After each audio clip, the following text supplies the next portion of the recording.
अजितदादांची मुख्यमंत्री फडणवीसांसोबत सागर निवासस्थानी अर्धा तास खलबत. मुंडेंच्या राजीनाम्याचा दबाव वाढल्यानंतर दादा फडणवीसांच्या भेटीसाठी. पुरावा मिळेपर्यंत धनंजय मुंडेंचा राजीनामा नाही, अजितदादांचं मत. एसआयटी आणि न्यायालयीन चौकशीपर्यंत कोणतीही कारवाई न करण्याची भूमिका सूत्रांची माहिती.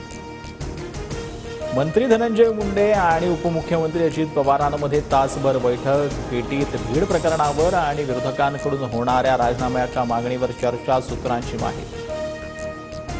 खंडणीसाठी मंत्री धनंजय मुंडेंच्या सातपुड्या बंगल्यावर बैठक. मुंडेंनी 3 कोटींची खंडणी मागितली. बैठकीत वाल्मिक कराड, नितीन बिस्कड उपस्थित. TV9 मराठीच्या मुलाखतीत भाजपा आमदार सुरेश धस यांचे स्फोटक आरोप. माझ्यावरील आरोप फेक नरेटिव्ह. महायुतीतच आरोप करण्यापूर्वी सुरेश धसांनी त्यांच्या पक्षाध्यक्षांसोबत चर्चा करावी. तपासाआधीच एखाद्याचं नाव घेणं चुकीचं, मंत्री धनंजय मुंडेंचं प्रत्युत्तर.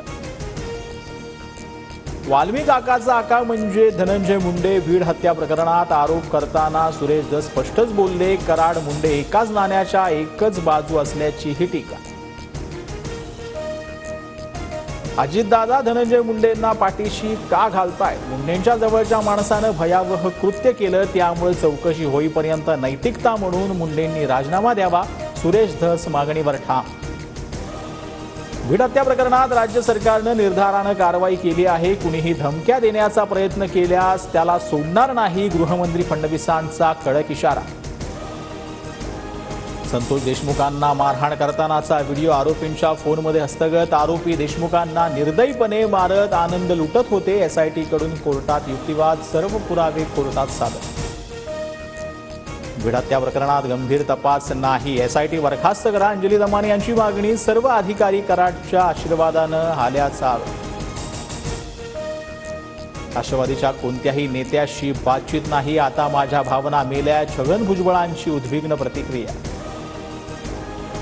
कोट्यावधींचा घोटाळा करणाऱ्या टोरेस नामक कंपनीसह संचालकांवर गुन्हा दाखल. मोजोनाईट खडा खरेदीवर आठवड्याला 6% परतावा देण्याचा आमिष. 13 कोटी 48 लाख घेऊन कंपनी मालक फरार. मुंबई महानगरपालिका क्षेत्रात HMPV बाधित कोणताही रुग्ण नाही, मात्र मार्गदर्शक तत्वांचं पालन करण्याचे आवाहन. सर्दी आणि खोकल्याच्या रुग्णांचं सर्वेक्षण करण्याच्या आरोग्य विभागाच्या सूचना.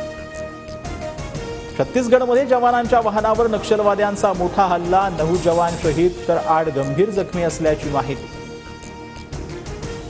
कॅनडाचे पंतप्रधान जस्टिन ट्रुडो यांचा राजीनामा. ट्रुडो यांच्या विरोधात लिबरल पक्षातील सदस्यांमध्ये नाराजी. पक्षातील खासदारांकडून ट्रुडोंच्या उद्धटपणे विरोध.